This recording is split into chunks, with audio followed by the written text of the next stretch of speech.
Recording check.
Welcome into Clippers Countdown, where every win and every loss this season has led to and created this moment. Game 82, the final regular season game, which feels highly irregular and more like the start of the postseason, as the stakes have been raised between your LA Clippers and the Golden State Warriors today, with the winner escaping the randomness of the play-in, while the loser hears the door locked behind them, leaving them trapped in the play-in tournament, where getting to a playoff series is far from guaranteed. Not many regular season games have a chance to define a year like this one could. But who cares what I think? Let Steph Curry put this game in perspective instead. Steph, you said all you wanted was a chance to play meaningful games. How would you describe Sunday? I don't want to be too dramatic. Like it should be a game 7 kind of vibe. You win, and again you control your destiny on a guaranteed playoff series. You lose, you roll the dice. So I think I said last game, like, good teams find a way to win, big games like that, and that's what we're aiming to be. And I know the Clippers aim to prove that with a healthy Kawhi now, they can beat anyone and be a true championship contender. But to do that, you better get into the first round. Tip-off between the Clippers and the Warriors in an unofficial play-in game is just about 60 minutes away. Coming up here on your pregame show, you're going to hear from assistant coach Brian Shaw, plus Lob Murray will be here. But up next, it's your radio voice of the Clippers and Carlo Jimenez. I'm Adam Osland, and you're listening to the Los Angeles Clippers Audio Network.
Clippers up in San Francisco taking on the Golden State Warriors in game 82 with the winner staying out of the play-in, the loser likely right there amidst that chaos.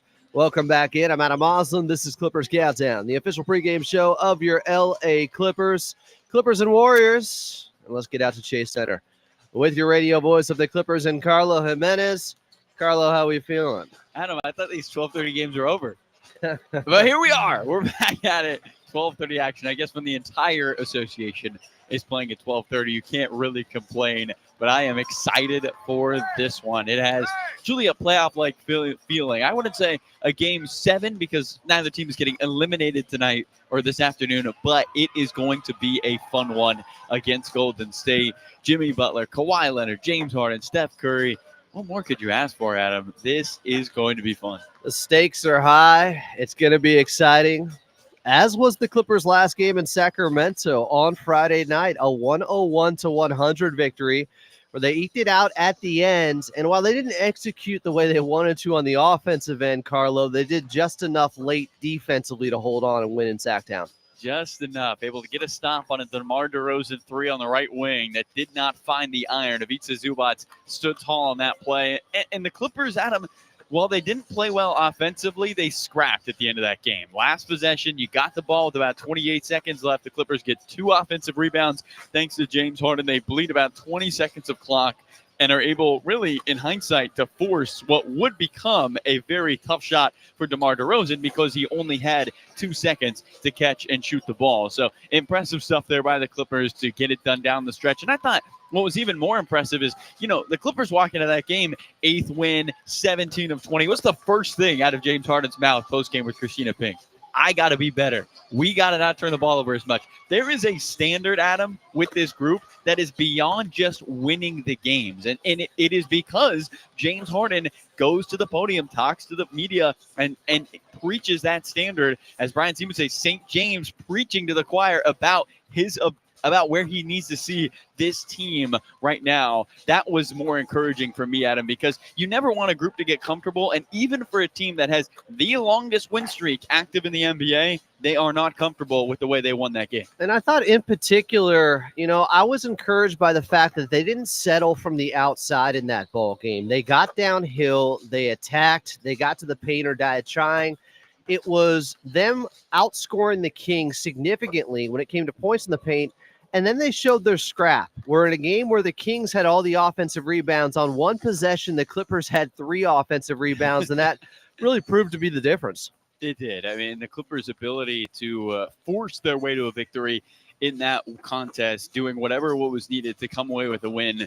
And it showed in the way they were able to fight and scrap and claw and take away those second out chances down the stretch. And this is a Clipper group, Adam, that on the season, they have had to be the more aggressive. They have had to be the grittier team. B. Shaw has talked about it with Wes, along with T. Lue. If we're not the team that wants it more every night, we're going to have a tough time winning games, simply because, especially at the beginning of the year, Adam, they were down Kawhi Leonard. So now to have Kawhi Leonard, but still have that mentality of we need to be the team that wants it more every night, well, you've seen what's happened. The Clippers are the number 1 net-rated team in the NBA the last 20 games. Now this Clippers team faces their stiffest test in Game 82 up north against the Golden State Warriors, where you win, you're at worst in the 5 spot in the West. You lose, you're likely going to be in 7th in that 7-8 play-in matchup at Into a Dome Tuesday night against the Memphis Grizzlies. How well do you think this team is prepared for this moment here, Carlo? I don't think there's a group, Adam, in the NBA that is more prepared for this moment than this Clipper team, simply because you think about the experience. How many big games have James Harden and Kawhi Leonard played in? A ton. How many big games has Ty Lue coached? A ton. This group understands what it feels like to enter a big game. They understand the need for routine, the level of focus and intensity, how the officials might be calling things. We always talk about how playoff basketball is a little bit more loosely called. There's a lot more intensity. That's why you see scores being a lot lower. I wouldn't be surprised if that's the case in this ball game. And look, this is a Clipper team that's been playing must-win basketball the last 20 games. And that's something that they have put on themselves. That's something they have come out and talked about. They understand what's at stake. James Harden has said, we don't want to be in the play-in. We want to be in the playoffs. And now the Clippers have an opportunity to control their own destiny. This is what you win 17 of 24. So now can you have the chance to punch your ticket to the playoffs? I don't think there's a group more prepared, Adam. I don't think there's a group who's excited to be in this situation. Both of these teams are really playing meaningful basketball down the stretch with veteran groups. This is what they want in the latter stages of this career. And boy, this is going to be a fun one for the Clippers, Adam, just to be able to really test yourself. What is it going to look like come playoff time? They get a preview of that before the play-in or playoffs start. Clippers, Warriors from Chase Center in game 82. A lot on the line. Carlo Jimenez is on the call. And coming up next, he'll have his one-on-one conversation with assistant coach Brian Shaw. You're listening to the Los Angeles Clippers Audio Network.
Clippers and Golden State Warriors from Chase Center. Tip-off is just about 50 minutes away. Welcome back in. I'm Adam Osland. Coming up, we'll go back in time in Clippers Rewind, but first we're heading back over to your radio voice of the Clippers in Carlo Jimenez. Thanks so much, Adam, here with assistant coach Brian Shaw before the Clippers take on the Golden State Warriors. Coach, with the Warriors playing small with Draymond at their center, what's the key for Big Zoo to be able to stay on the floor, even though he's going to be the tallest guy out there by about 4 inches of height? I mean, I think Zoo just continue to do what he does. I mean, teams all season long have thrown different lineups at us and played small at times to try to, have it affect Zoo in some kind of way defensively. But he's accustomed to it. Our team is accustomed to it, and we'll be able to make to adjust to the style. You know, we've had good success against the Warriors. You know, not just this year, but in the last few years. So I don't think it'll be much of a problem. You look at Kawhi, James, Norman, Zoo have all talked about how they've been in playoff mode for the past fourth of the season. How specifically can feeling that pressure then translate to a game like tonight where it does feel like a playoff game? Yeah, I think it starts with not even looking at it as pressure. Once you get past the All-Star weekend, everybody's level kind of rises in intensity and just focus and detail. So our team's been peaking at the peaking at the right times, kind of, exactly what you want to have happen as a coach for you to get better and better as you get later into the season. And then in terms of pressure, we try to emphasize as much as possible. Is it a big game? Yeah, in the scope of things, it's a big game, but it's also another game that we want, that we can control if we execute better than they do, and if we enforce our will more than they try to enforce their will on us. Last one for you. You haven't seen this team since December 27th. No Kawhi in that game, no Jimmy Butler for them. Is there going to be a feeling out process to start this game? Or because those are two veteran players, do you think there's more familiarity on the floor? No, I think there's familiarity. I think that both teams will come out and try to throw haymakers. Obviously they're going to feed off the energy from their home crowd. I think they've made more of it, than we have, in terms of, because it's on their home floor. They haven't beaten us all this season. Kawhi hasn't played a single game against the Warriors all season.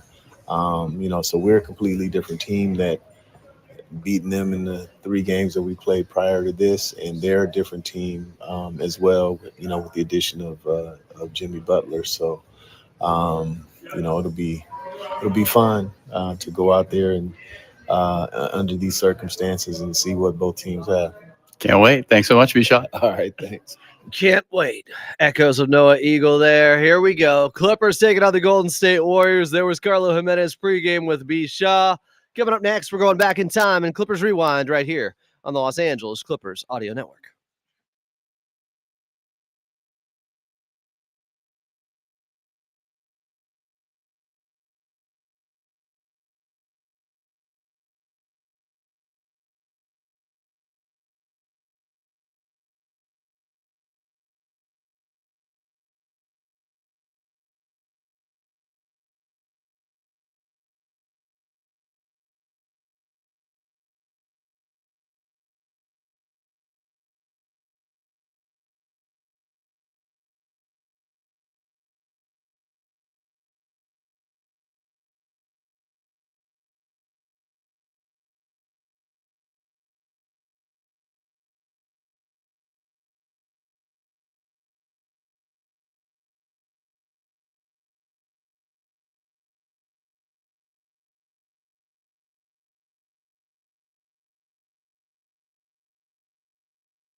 Clippers and Golden State Warriors from Chase Center. Tip-off is just about 48 minutes away.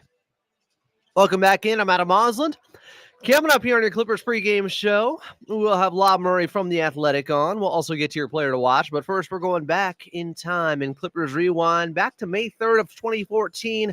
In theaters at that time, you had The Amazing Spider-Man 2 with Andrew Garfield and Jamie Foxx. Wasn't that amazing? Hence the reboot it got in the Marvel Cinematic Universe. The first Neighbors movie with Seth Rogen and Zac Efron was out, though. Pretty funny. On the radio everywhere. And I mean everywhere. Was the song Happy by Pharrell. And meanwhile, the Clippers were in a dogfight of a first-round series. Against who else? With the Golden State Warriors. Chris Paul up top, neglects the DeAndre Jordan screen. He'll run down the lane anyway. The floater with the right hand is good.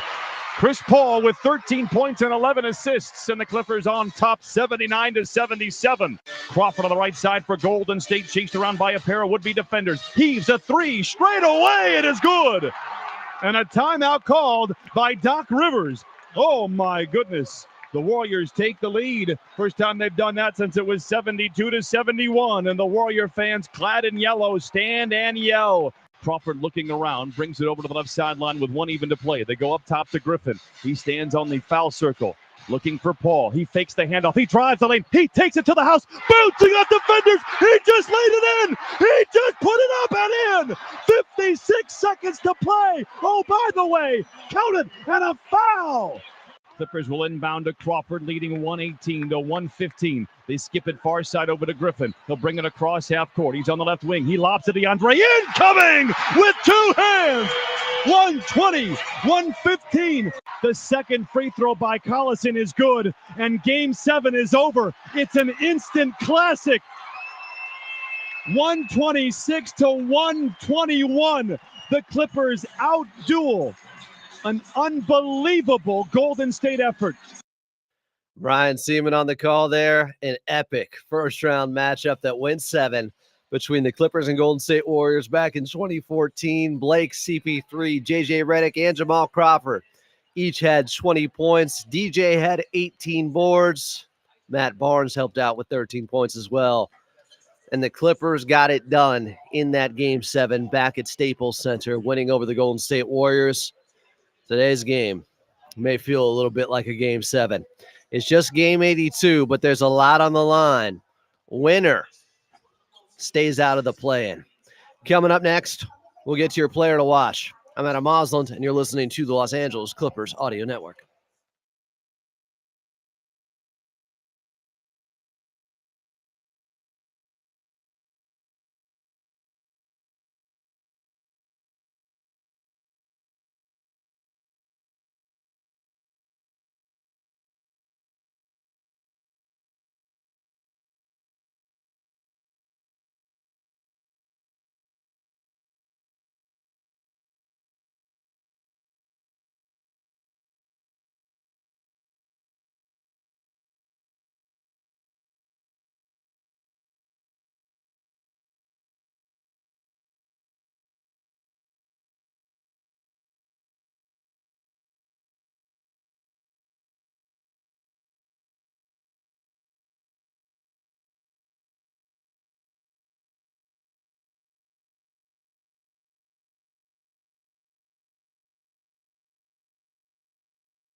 Clippers and Golden State Warriors from Chase Center in Game 82 of the regular season as it concludes today. Welcome back in. I'm Adam Osland. This is Clippers Countdown, the official pregame show of your LA Clippers. Coming up, we got Lob Murray from Chase Center from The Athletic. He'll be on the show, but first.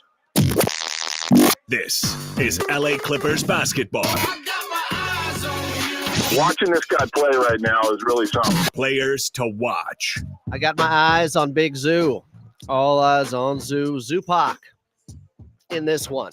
Coming off a performance where he had 17 and 11 against Sacramento in the Clippers' 101-100 victory over the Kings on Friday night. 10 shots. I don't know if that's going to be enough in this one. They need Zoo to punish the Golden State Warriors. He has averaged 16 and 15 against them in 3 games so far this season. Different Golden State Warriors group. Quentin Post has emerged. Trace Jackson-Davis and Draymond Green will be his primary defenders. They'll obviously shade over and double him at times too. Ivica Zubac is going to have to be great passing out of those double teams and finding the open man. And wouldn't you know, just a couple games ago, he had the first triple-double of his career. Play through Zoo early and often.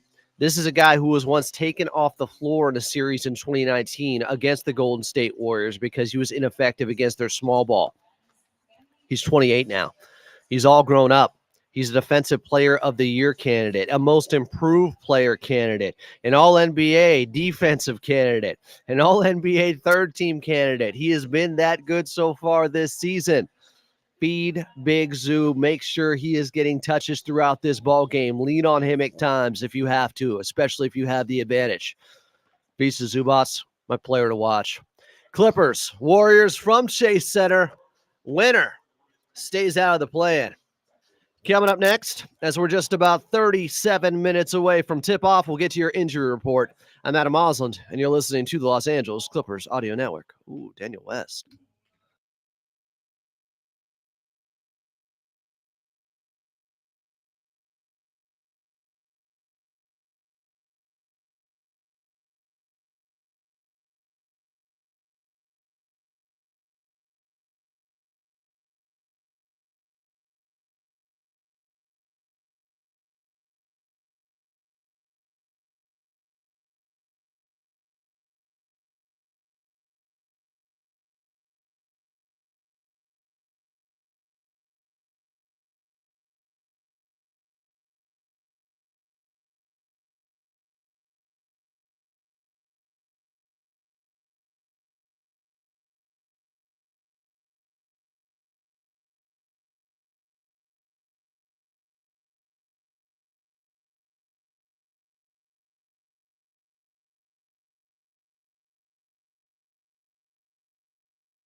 Clippers and Golden State Warriors from Chase Center in Game 82 of this 2024-2025 NBA regular season. Welcome back in. I'm Adam Osland. Coming up, we got Lob Murray from The Athletic on as we're just about 34 minutes away from tip-off. But while we have a moment, let's pause 10 seconds for station identification here on Los Angeles Clippers Audio Network. This is LA Clippers basketball. AM 1150 KEIB Los Angeles. All about the Mario V, an iHeart radio station. Let's get to your injury report. As always, it's brought to you by Prize Picks. Prize Picks, download the app today and use code KLAC to get $50 instantly after you play your first $5 lineup. Prize Picks, run your game. For the Clippers, still no Nico Batum, out with that right groin strain. That is a tough loss for them. Patty Mills also out with illness. Steph Curry, been dealing with a sprained right thumb, of course, is available, as is Gary Payton II, who's been wearing a face mask after I believe he had a broken nose injury that he suffered recently. Clippers, Warriors from Chase Center. Tip-off, 33 minutes away. Up next, we got La Murray of The Athletic on to break this one down. I'm Adam Osland, and you're listening to the Los Angeles Clippers Audio Network.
Clippers and Golden State Warriors from Chase Center in Game 82 as we are just about 30 minutes away from tip-off. Welcome back in. I'm Adam Osland. It is Clippers Countdown, the official pregame show of your LA Clippers.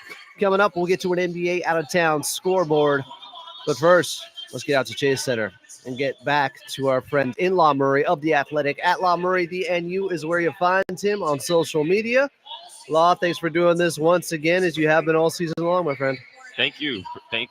It's game 82. Let's get it. So I do want to go back to game 81 for a second, because you asked Coach Lou post-game about any concerns, and I got to be honest, some of those same trends that have been happening throughout the season reared their ugly heads late in that game against the Sacramento Kings. The turnovers, the missed free throws. What did you see when it came to poor late-game execution from the Clippers? And just, is that a disturbing thing that's just not going away? It's definitely disturbing. I've seen it before. I've seen it against that same Kings team in that same building. Okay, they had a front end of a back-to-back. They had to go and leave Sacramento from a Friday night to play at home against the Raptors. And T. Lou was mad that game. That was November. He was very upset then because they had the game under control and they didn't control the basketball game against a team that's not imposing defensively, And so we saw it against the Warriors. The last time the Clippers saw the Warriors was shortly after Christmas. A bunch of guys didn't play, so you didn't see Steph or Draymond, right? And they controlled the game until the fourth quarter when they had basically a turnover a minute. And they won the game, but it was way more stressful than it should have been. And the Warriors got a chance to steal it from them. It was the same game, December 27th, I believe, is that date, that Friday. You can go and check me. I saw it then. And so Turnover against OKC with Alex Caruso taking away on that inbounds pass too recently. Right. Like, sometimes, the definition of insanity is just doing things over and over, and expecting different results. So I guess Silu tried to answer the question differently this time. I know he's mad. Like, I don't need to ask him. Y'all know how I feel about press conferences. You know what I mean? There are things that I already know, and I just need to get a response because my job is to ask the questions, not to assume things. But we can be reasonable. Like, how Friday went was good that they got the win, and wins are more important than process at this point of the year. Right. Look, win the game by 1 point. That's all you need, and that's what they did. They were a Doug Christie technical foul from a different outcome. That's how I look at that game. And so when you're playing the Warriors, the strength of that defense is their ability to take the ball away. It's not their rim protection. It's not, how smart they are defensively, even though they're smarter with Jimmy. It's certainly not they're a good rebounding team. But no, like, the Warriors want to take the ball away from you. Even when they were playing their worst basketball this year, that's what they came out of Hawaii, because we are very familiar with the Warriors, spending a whole week in training camp with them. It's very ironic that, we all knew what game was on the schedule, but we didn't know what it was going to mean when we were all in Hawaii. It means everything. So, I'm concerned about that. It's a new game, though, and everyone's attention to detail should be on it. It's great to have a teachable moment, and that's what Friday night should be. And I think everyone's urgency is going to be on playing smart and protecting the basketball, especially in this arena. I don't need to see a Lindy Waters game winner tonight in this one like we saw in the preseason game back in Hawaii. Yep. A different Golden State Warriors team, obviously, last 30 games with Jimmy Butler out there. What is this version of Jimmy Butler brought to this team that they were missing beforehand, Law? Man, it's like this. The smoke screen was that Jimmy didn't want to go to Golden State. And therefore, I wasn't thinking of Jimmy going to Golden State. Jimmy had the same thing with Memphis. And, well, Memphis would love a Jimmy Butler right now, okay? Like, he didn't go to Memphis. He not only went to Golden State, but Golden State ponied up. They gave him his money so that there would be no issues, no distractions. Maybe Jimmy isn't as locked in if he's still entering a contract situation this offseason. But Golden State was like, we're giving up assets for you. We're giving up the depth for you, because all that talk about how the Warriors were playing 13 guys got exposed as soon as the talent started to take over. It's like, no, trade all that in for a guy who can raise your ceiling. Does that sound familiar, Adam? It's kind of like what the Clippers did with James Harden. You had Robert Covington not playing in his last full season with Clippers. And then they said Marcus Morris isn't going to play. And they just said, we're going to trade all that depth that we're not, we can't possibly use effectively to get the guy who's going to give us the best chance with this timeline's team. And it's a shame it didn't work out for the Clippers at this time last year, but that team was powerful. It's the same thing we saw from the Warriors. They got Jimmy, and for a long time, teams couldn't figure them out. Now, lately, the Warriors have had some nasty losses, but Jimmy Butler fits this team like a glove. And what I mean is, on offense, the Warriors were awful at getting to the free throw line. Steph Curry's one of the worst stars in the league when it comes to getting to the free throw line. And he had very little help beside him on the court, and especially when he's on the bench, the Warriors would absolutely just be dominated in those non-Curry minutes. Not only do you have a star in Jimmy Butler to complement Stephen Curry, but it's how he complements him. He gets to the free throw line at will. I've seen so many games where Jimmy doesn't even get 10 field goal attempts, but Jimmy's got more 10 free throw attempt games than the rest of this damn team combined, and he just joined them in February. That's significant. And then there's his defense. Like, Jimmy Butler is on a Kawhi Leonard level when it comes to being one of the rare players in the league who can get more steals and personal fouls. It's my favorite thing about Jimmy Butler. He is smart and opportunistic. The Miami Heat benefited from that for years. And, winning the free throw battle and winning the turnover battle. Jimmy Butler is basically a walking version of both. When he is playing for you, you will get more free throws than your opponent, and you will win the turnover battle. He is tough as hell, and it fits the Warriors extremely well. Though there's one flaw with Jimmy Butler, he's a poor shooter. and that requires Draymond Green to play center so that you can maximize the shooting around Steph. This is a poor shooting team overall, and Jimmy is a part of that. And it's going to be interesting to see how the Clippers defend when they realize they have to obviously take Steph away and keep Jimmy off the free throw line. How do you think the Golden State Warriors defend Ivica Zubac in this ball game? Is this the game where you can lean on Ivica Zubac a little bit? I know Quentin Post has been on the rise over the last couple of months for Golden State. It's still a different look than what we've seen with this Golden State Warriors team in so many ways. Yeah, but Quentin's not going to start. It's Draymond at center, and we know what Draymond's about. Draymond's going to be as physical as the officials let him be. And we all know that Ivica Zubac, the last time he was in this building, he pasted the Warriors for a 2010 game back when people were not used to seeing that. It was the first time Ivica Zubac had back-to-back 20-point games in his entire NBA career. That was week 1. Now we're in the final week, the final game, and we're back here on a Sunday. Trust me, Ivica Zubac is higher on the scouting report than he was in October. And Draymond Green, there's one thing he loves to do. It's club a foreign center. So we're going to see some physicality on a different level today. And I guarantee you there's going to be a plan to make sure that the Clippers play outside the paint. Because even outside of Ivica Zubac, the whole thing with the Clippers is when they're in the paint, they're trouble. And James Harden gets into the paint off of Ivica Zubac screens. Kawhi Leonard gets into the paint on his own steam. And then they can always call an ATO to get Norman Powell going downhill because Norman Powell is very comfortable getting to his spots.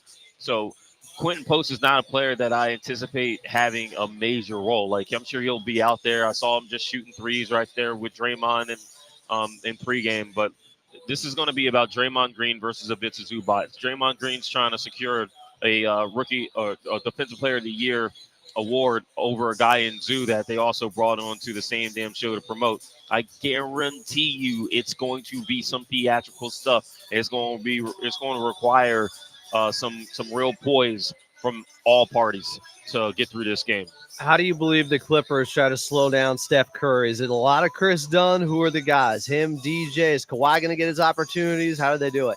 No, man, come on. Chris Dunn started that preseason game in Hawaii specifically because they wanted to see their new shiny point of attack toy and what that looked like. And we saw immediately what the impact was. Chris didn't secure a starting job off of that to begin the season, but we know what it was by November. Chris Dunn's been the starter more or less for the majority of this season. And a lot of it is because they were like, we're going to get a guy who can guard guys like Steph.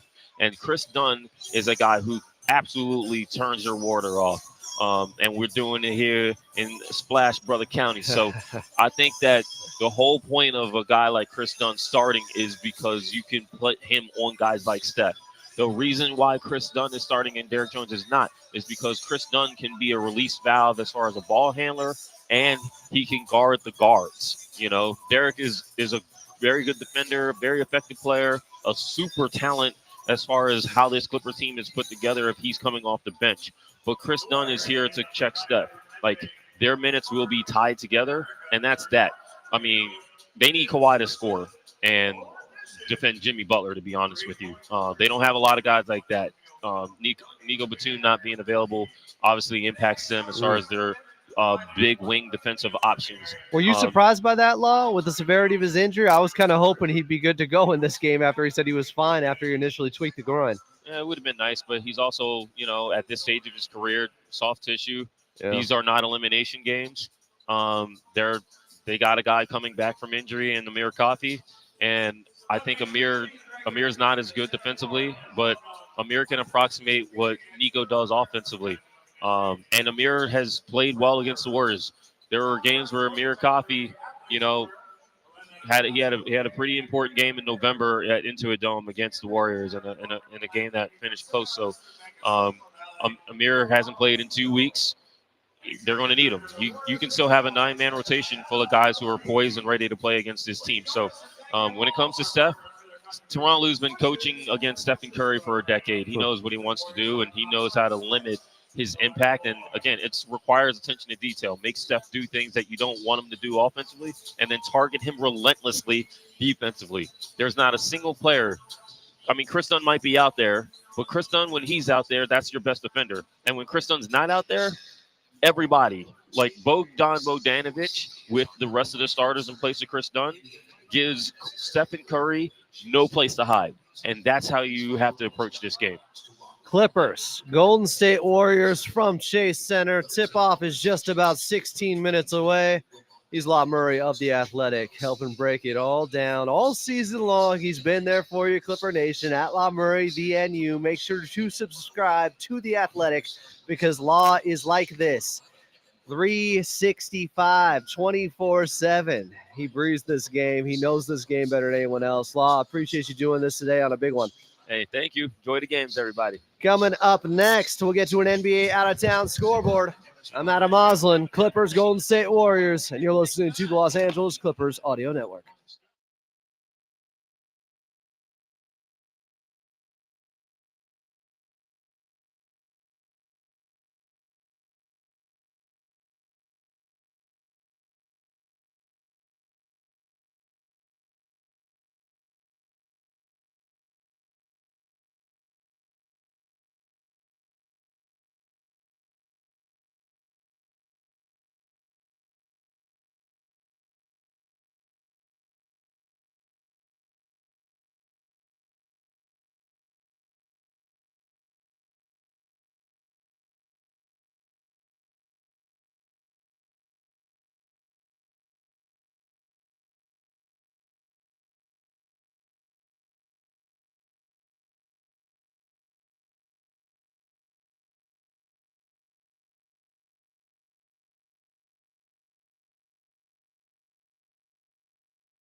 Clippers and Golden State Warriors.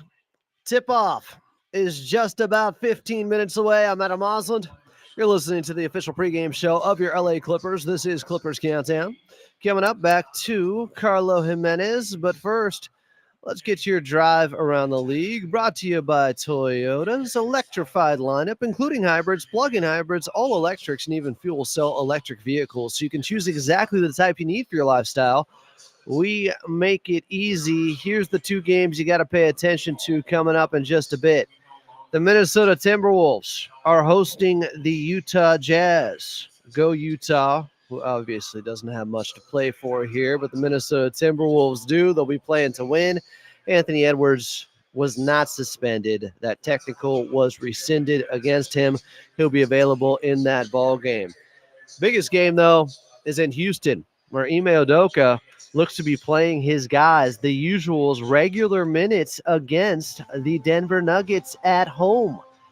If the Houston Rockets can win that ball game, beat the Nuggets, and the Timberwolves beat the Jazz, well, the Clippers could find themselves in the fifth spot, even with a loss today against Golden State. And with a victory, if the Denver's Nuggets lose, well, the Clippers could be in the fourth spot in the Western Conference. The stakes are high. Clippers, Golden State Warriors from Chase Center, tipping off just 13 minutes from now. And up next, back to your radio voice of the Clippers and Carlo Jimenez. I'm Adam Osland, and you're listening to the Los Angeles Clippers Audio Network.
Clippers and Golden State Warriors from San Francisco, from the Chase Center. Tip-off is just about 11 minutes away. Welcome back in. I'm Adam Osland. It is Clippers Countdown, the official pregame show of your LA Clippers. Coming up, we'll get to your keys to victory. But first, back out to Chase Center and back over to your radio voice of the Clippers and Carlo Jimenez. So Carlo's Golden State Warriors team, since acquiring Jimmy Butler, 23-7. What has been the biggest difference with Jimmy in the fold? What has he strengthened up most for this Warriors team? Is a couple things, Adam. First is their defense. Their defense since February 8th, they've been first in the NBA in steals, in points off turnovers, in forcing turnovers, and top 3 in defensive rating since the change in getting Jimmy Butler. And then the biggest thing on the offensive end, Adam, is they're getting to the free throw line a lot. Jimmy Butler has gotten this team since he's joined from about 20 free throws a game, which is 27th in the NBA, to 25 free throws a game, which is 3rd in the NBA. And that's such a big deal because you see the numbers flipping on the defensive end. When you are getting to the free throw line, you're able to then get back on the defensive end and set up your defense. And in his last 2 games, Adam, Butler has attempted 29 combined free throws. Those are the biggest areas where Jimmy Butler has really helped this team on the defensive side of the ball and then getting to the free throw line, putting the pressure on the opponents. This Golden State Warriors team has also improved internally with Quentin Post becoming a bigger part and having a bigger role. What have you seen from him? How much do they use him in this one? Like, he's been averaging about 17 minutes a game this season, but he's only played 41 games. Like you mentioned, Adam, really was not even a factor in the preseason game the Clippers played against the Warriors back on October. I believe that was a 7 months ago, if you can believe it. But now he's playing big minutes for them. He's a 41% three-point shooter, Adam. That is the best among all rookies in the NBA, and he's 7 feet tall. And he's not your regular finesse big. Quentin Post isn't somebody who wants to play on the outside. He can turn his back to the basket and bang inside. A 5-year college guy. He's 25 years old. 240 pounds. He has the size to match Ivica Zubac. It'll be interesting to see if Big Zoo's getting going so well so early. Does Quentin Post coming to the ball game for the Warriors to try to space out the floor a little bit, because he's a much better three-point shooter than Draymond Green, about 10% better on the season. This Clippers team taking on the Golden State Warriors, huge ramifications when it comes to staying out of the play-in. If the Clippers get the victory, at worst, they will be in that 5 spot. Heard a little bit earlier that the Houston Rockets will be playing their guys today against Denver. Carlo, you thought that could be a possibility. It looks to be happening. Clippers might actually get some help today as all these games tip off at 12:30. You know, Adam, if there was ever a day to get help, today's not a bad one. Today's not a bad one. You mentioned it, but Ime Udoka in his press conference, Adam, said they expect to play their guys regular minutes. So this isn't like they're going to play a half and then call it. And like you mentioned, Denver needs to win the game. Now, I would be curious to see, Adam, if it's not close late, or if it is close late, does Houston pull their guys? Are they not going to risk injury? They don't need to win. Yeah. But if it isn't close late, if Houston can blow the doors off this one, I wouldn't be surprised if they're able to win that game. Of course, Denver is also fighting for their life. They lose that game, they are in the play-in tournament. So for the Clippers, maybe some scoreboard watching. This game officially isn't going to tip. It'll be the last tip of the day because it's on national TV. So the Clippers will have maybe 5 or 6 minutes ahead of everybody else to kind of scoreboard watch. The biggest thing for this Clipper team, though, they have to take care of business. But I wouldn't be surprised, Adam, 6 minutes into the fourth quarter, the Clippers might already know their fate going into the playoffs. All right, let's have it. My player to watch in this one, Carlo, Ivica Zubac. I think he was yours on Friday night. Who do you got today against Golden State? It's a good pick, Adam. That is a good pick. I'm going to stay within the rules here, the new rules, I would say. I want to pick Norman Powell. I'm going to pick Norman Powell because you can't pick Kawhi and James, according to the rules. Okay. So I'm going to go Norman Powell. 25 straight games of 20 or more for Norm against this Golden State team. He's been excellent against the Warriors. The Clippers have won 6 in a row against Golden State, and they're looking to make it 7 and sweep the season series. Norm has been a huge part in all of those games.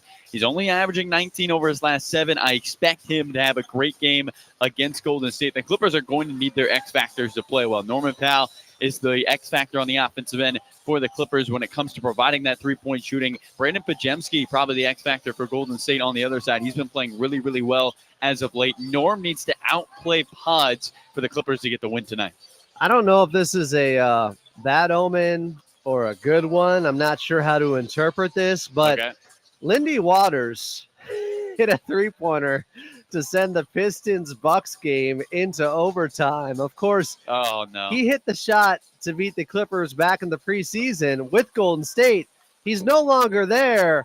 I'm just going to take this as meaningless, okay? It doesn't mean anything, Clipper Nation. There's nothing to read into No. there. It's just interesting. It's just, I don't know, a storybook ending to this season. We started the year taking out the Golden State Warriors back in Hawaii, and Waters hit that shot. Now he's in Detroit. He's still doing it for them, but here we go. Game 82, Clippers, Golden State Warriors. Carlo Jimenez is on the call. Tip-off is just about 8 minutes away. Coming up, we'll get to your keys to victory right here on the Los Angeles Clippers Audio Network.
Clippers and Golden State Warriors tipping off just about 5 minutes away here on Clippers Countdown. It's game 82. The stakes are high. Winner stays out of the play-in, so let's get to your keys to victory. Oh, we talked about it with Carlo Jimenez, but the real difference in this Golden State Warriors team, points off of turnovers. They are averaging 23 points off of turnovers per game since they brought in Jimmy Butler. The Clippers have to be much better in that area than they were, especially late in that ball game against Sacramento. They only had 12 in the ball game, but late, a bad turnover on an inbounds pass. The Clippers have to be sound, can't be careless with the basketball because Golden State will make you pay with every turnover. It's a little bit of what the Clippers have been doing all season long. They've been great in that area as well. They have been scoring about 20 points off of opponents' turnovers all season. Also in this one, Clippers have to clean the glass better than they did against the Sacramento Kings. Kings out-rebounded them when it came to the offensive glass 11-7. The Golden State Warriors are a good offensive rebounding team. The Clippers, they're a very good defensive rebounding team, but we didn't see that against Sacramento the other night. They have to close out possessions. When you get misses, you have to make sure you are able to hold on to the basketball and be able to get stops that way. Clippers, Warriors from Chase Center. Tip-off is coming up next with Carlo Jimenez right here on the Los Angeles Clippers Audio Network.